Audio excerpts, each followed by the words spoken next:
Captain Craig Sharpen and his crew are departing from a NATO facility in the port of Augusta in southern Sicily. After stocking up with supplies and refueling, the Canadian frigate HMCS Charlottetown is heading for the waters off the coast of Libya. Its task is to rejoin the NATO operation Unified Protector, aimed at protecting the civilian population of Libya under UN Resolution 1973. The ship's role in this operation is to help enforce the arms embargo against Libya. What we're trying to do is stop the influx of arms, military equipment, and possibly mercenaries into that country so that we can stop threats or actually action against civilians and civilian populations. Canada is just one of a growing number of nations contributing to this operation, which began on the 23rd of March.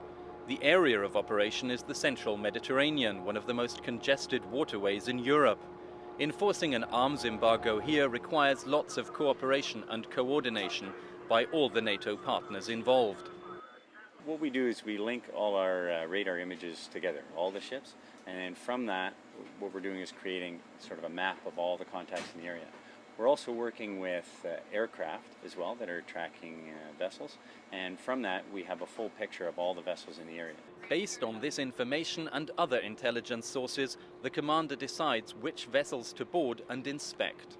I have a boarding team on board, 20 highly trained professional people that I can send over, and they can take a look at the papers of the vessel, find out where it's been, verify where it's going, and can go in and inspect the cargo to make sure it's in compliance with the UN security resolutions.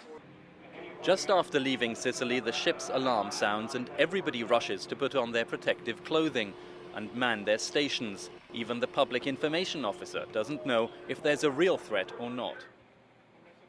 It turns out the captain was testing the reaction time of his crew as the ship heads closer to Libya and its unpredictable leader.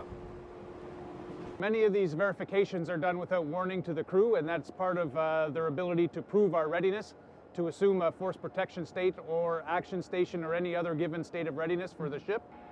It seems the crew are well prepared and ready to take on whatever may come their way.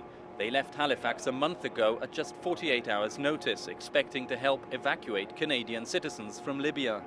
Their tasking has since changed and may do so again. Search and rescue missions to assist the NATO allies enforcing the no-fly zone are one possibility. Humanitarian assistance to Libya is another.